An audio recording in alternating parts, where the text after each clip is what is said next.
Fury warriors specialise in attacking in quick succession with dual-wielding weapons to carve apart their enemies. And that is what I'm going to be showing you today in this War Within Season 1 guide.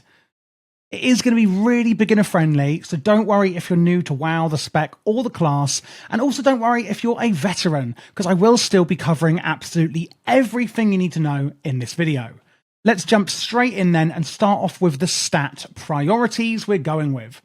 First up, get a higher and higher eye level. The higher the eye level, the better your strength is going to be. And that, of course, means more damage. Strength being our priority stat. After that, looking at the secondary stats, we have versatility.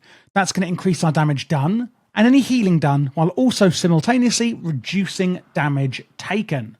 Haste, increasing our attack speed and our casting speed. Mastery, which for us Fury warriors is Unshackled Fury. It increases damage done while enraged by a huge amount. Enraging is something as Fury warriors we're going to be doing a lot. We're going to be trying to spend as much time as possible getting enraged, which is where we do, more damage. And we have got certain abilities I'm going to be showing you that can get us to that enraged state. We have Critical Strike, having a higher and higher chance to do more damage. And the priority that you do want to follow is on screen here for you. However, with that said, do remember that just getting a higher and higher eye level of gear is always pretty much guaranteed to be an increase in your abilities, rather than looking too much into which secondary stats we're actually going with. You only want to do this really when you're comparing a piece of gear that is the same eye level. Looking quickly at the set bonus in Season 1 of the War Within, our 2 set bonus is Bloodthirst, increases the damage of our next rampage. And when Raging Blow resets its own cooldown, the damage of your next Bloodthirst is increased by 10%, stacking up to...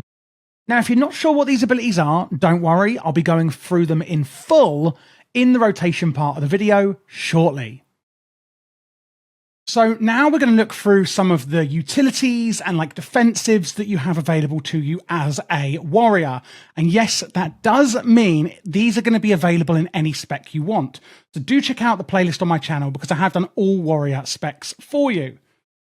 Now, there are, of course, always going to be more utilities that you can use. Each class has quite a lot of them, but these ones are the most important ones, or the kind of ones you're going to use the most. And I do always recommend that once you're familiar with the game or with your class or spec, etc., that you go into the spellbook and just have a look through at what else you do have available. So the ones I want to talk through with you today are first Pummel. Pummel's the target, interrupting spell casting and preventing any spell in that skill from being cast. So if your enemy is casting a spell, you can see here that Boomkin was casting Full Moon, and now they're casting Sunfire. Well, basically, that's going to interrupt that spell cast. It's otherwise known as a kick. Kick or interrupt is what it's known as in World of Warcraft. And that is a really, really useful ability, especially in, PvP, especially in Mythic Plus. You're going to be doing a lot of interrupting wherever possible, and it is only on a 15-second cooldown. Then we have Piercing Howl, snares all enemies within 12 yards, reducing their movement speed by 70% for 8 seconds. A massive slow that we can put on nearby enemies. Then we have Hamstring here. It's going to cost you 10 rage, which is our main warrior resource, maims the enemy for X amount of damage, reducing their movement speed by 50% for 15 seconds. Again, another slow that we can use on our enemy. Over on the right, then, we've got some things that are more affecting us and our allies in a positive way. The first up being Bitter Immunity on a 3-minute cooldown, restores 20% of your health instantly, and removes any diseases, poisons, or curses that are affecting you. So if someone poisons you, you can press this button, restore some health, and just wipe out that poison immediately. A really great defensive cooldown we have there as a warrior. Rallying Cry. Let loose a Rallying Cry, granting all party or raid members 10% temporary and maximum health for 10 seconds, boosting up our raid party and ourselves with more health. If you know the boss or whoever you're fighting is going to do a big, massive old damage cooldown, this could really help bump up your health temporarily and increase your kind of resistance against that boss.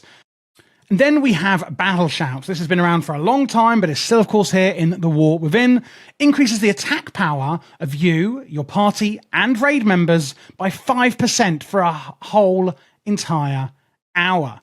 You should always be using this at all times. You can see it on the buff bar up here. It's up for an entire hour, simply increasing our attack power by 5%. You know, warriors and any other kind of classes that go off attack power are going to benefit massively from this buff that we as a warrior can bring to the table. And those are the main cooldowns and sort of utilities and defensives that we can use as a warrior. Again, if you are a complete beginner, do look through the spellbook here once you're more comfortable with the spec and rotation and see what else we have available. All of these will be coming from the warrior tree. So if you're not actually sure, on the right here, we have the fury tree. And then on the left, we have the warrior tree. Now, ignore this one on the right. This isn't actually set up for any guides or anything. This is just a template to show you the warrior tree. But the warrior tree on the left will not change in any spec. So if you are in arms, fury, or protection, this warrior tree over here will always be the same. You can, of course, change your talents depending on which spec you are in, though. But you do have access to all of these, no matter the specialization you are currently in. So how are we actually going to use our rotation and utilities as a fury warrior in PvP? Well, we do maximize our damage by using our enrage. So that is something we want to try and get into, is being enraged when in combat. Before we get to that though, the first thing you want to try and do is maintain at all time your hamstring on the target. That's going to cost 10 rage. Our main resource that we're generating and spending maims the target for physical damage, reducing their movement speed by 50% for 15 seconds. If you can keep this up on your kill target at all times, you're already going to be doing good. If you want to do AoE damage, your best bet of that is going to be Whirlwind, unleashing a Whirlwind of Steel, striking all nearby enemies and causing your next 2 single target melee attacks to strike up to an additional 4 targets as well. Generates free rage plus an additional 1 per target hit. Whenever you're above 80 rage, you want to use your Rampage. This does use 80 rage, which is obviously a hell of a lot. However, it is our most potent ability. Enrages you and unleashes a series of 4 brutal strikes for a total of X amount of damage. Now, what Enrage actually does, becoming enraged increases your damage done by 30%, haste by 15%, movement speed 10%. Bloodthirst has a 45% chance to enrage you. Other abilities like Rampage guarantee it. So you're going to be doing a lot of damage when enraged, and hence why Rampage is so monumental. Let's say we use our Rampage to get enraged, deal that damage. We then can use our Recklessness and Avatar to go into a bit of a burst phase on our offensive cooldowns. Recklessness, go berserk, increasing all rage regen by 100% and granting your abilities a 20% increased critical strike chance. Avatar will also then remove all roots and snares, so movement impairment abilities, and increase damage you deal by 20%. Then we can use our Onslaught, brutally attacking the enemy for a lot of damage, generating 60 rage, but on a 16-second cooldown. Again, remember, whenever over 80 rage, use your Rampage. After that, we can use our Raging Blow or Bloodthirst, whichever you prefer. Raging Blow, a mighty blow with both weapons that has a chance to instantly reset its own cooldown, generate some rage, or Bloodthirst, assaulting the target in a bloodthirsty craze, dealing damage and restoring 3% of your health. It's not a lot, but it is something to help even your health out. And that's going to generate a little bit of rage on a 4-second cooldown. The other thing is to use Execute whenever we can. Attempt to finish off a wounded foe, causing physical damage. Only usable, however, on enemies below 35% health. One thing we do have, however, is Sudden Death. Your attacks have a chance to reset the cooldown of Execute and make it usable at any time, meaning it doesn't matter their health percentage. Outside of that, if you really actually don't have anything else to press, I would just use your Whirlwind. If AoE, single target, you can just use your Slam here. Outside of that, one thing I forgot to mention is that before you go into combat, don't forget to put on your Battle Shout, increasing the attack power of your party members by 5% for an entire hour. You can do that before the gates open. When you go into combat, you can use this ability down here, Charge, basically charging in, dealing damage and rooting them for an entire second, which in PvP is a long time. Use your Storm Bolt, hurling your weapon at enemy, causing damage and stunning them for 4 seconds. And you can also use your Shockwave as well. There, by the way, is that sudden death proc on our Execute. Shockwave sends a wave of force in a frontal cone, dealing damage and stunning all enemies within 10 yards. We've got Enraged Regeneration, reducing damage taken by 30%, and Bloodthirst restores an additional 20% health. Remember, usually it was only 3%, now it'll be 23%. Usable while stunned or incapacitated. We've got Intimidating Shout, causing the target to cower in fear and up to 5 nearby enemies to flee. And then we've got Heroic Leap. So these, if you can't tell, these are more of like our utilities and that. The good thing about Heroic Leap in a PvP environment is, say they're trying to burst us down, we can use it to get out of the way, or we can use it to get into wherever we want to, maybe for a burst period from us. Leap through the air towards a target location, coming down with destructive force and dealing physical damage to all enemies. So don't always just think of it as offensive, it can be defensive to get out of there as well. Pummel is quite simply your interrupt for their spellcasting. Impending Victory, instantly attack the target, causing you to deal damage and healing you for 30% of max health. This is your only like proper healing spell, so do be careful when you use this. It is only on a 25-second cooldown, however. Rallying Cry will also increase the max health of you and your allies. And then we've got Spell Reflection. Raise your weapon, reflecting the spell cast on you and reducing magic damage you take by 20%. Those are the main kind of rotations we're going to be following, including utilities. Looking quickly before we go on to the hero talents, the actual PvP talents we're taking. Slaughterhouse is basically mandatory. Rampage, Onslaught, and Odin's Fury damage reduce healing the target receives, and that can stack up to 12 times. Battle Trance is another good one. You go into a trance, causing you to regenerate 3% of your health and regenerate free rage every 3 seconds for 18 seconds after using Raging Blow twice on a row in a target. And this is a great way of just getting more sustained healing, because we don't have a lot of healing ways. We have a few, but in my opinion, not enough as a Fury warrior. And I think Battle Trance can help even that out. And then Battlefield Commander. I love this one because it just does so many different things. Battle Shout will also increase stamina by 3%. Piercing Howl, radius is increased. Berserker Shout, the range is increased. Intimidating Shout, the cooldown is reduced. Rallying Cry removes movement impairing effects and grants 30% movement speed, as well as increasing health to your allies as it usually does. And Thunderous Roar, which we're not taking at the moment, which is this ability here, but just in case you want to know, targets receive 5% more damage from all sources while bleeding. Those are the 3 that I would personally go for. Now let's have a look at the hero talents. So for this build, we are going with the Slayer hero talent.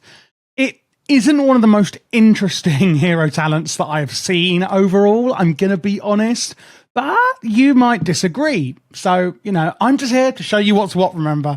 So first up, we get Slayer's Dominance. Oh, and this is actually for Arms and Fury warriors. If you do want to change spec, it is available for the other one as well. Your attacks against your primary target have a high chance to overwhelm their defenses and trigger a Slayer's Strike, dealing damage and applying Marked for Execution, increasing the damage they take from your next Execute by 15%, and that can stack. So increasing how much damage we're doing, basically, in our rotation. Going down the left, we've got Imminent Demise. Every 3 times that happens, you're going to gain Sudden Death, and using Sudden Death is going to accelerate our next Blade Storm, striking an additional time. The duration, however, is unchanged. After that, we heal for a bit of Sudden Death's damage, so a bit of leech there off that. And then Show No Mercy. Marked for Execution increases the critical strike chance and damage of your next Execute. So really, it's just looking at overpowering our enemy, doing more damage, and empowering our Marked for Execution and Sudden Death on the target. Going down the middle, we've got Overwhelming Blades. Each strike of Blade Storm applies Overwhelmed to all enemies affected, increasing damage you deal to them by 1%. And that can stack 12 times. So a massive buff, again, to Blade Storm there as well. A lot of Blade Storm enhancing abilities, let me tell you. Then we have our first choice. Each strike of Blade Storm deals an additional amount of damage, split evenly. Or your next Rampage after you Blade Storm will deal damage. If it's more like, I mean, really, this is all very multi-target. I think to make sure we're hitting enough targets and all of the targets, I think Culling Cyclone is going to be better for this choice node because it's just a flat-out damage increase overall. And I do feel like the Brutal Finish is a tad more niche. Then we've got Reap the Storm. Bloodthirst has a 20% chance to cause you to unleash a flurry of steel, striking all nearby enemies for damage and applying Overwhelmed. Deals reduced damage beyond 8 targets. On the right, we've got 2 more choice nodes. Relentless Pursuit, where Charge grants you 70% movement speed for 3 seconds, and Charge removes all movement impairing effects. Or Heroic Leap reduces the cooldown of Charge, and Charge reduces the cooldown of Heroic Leap.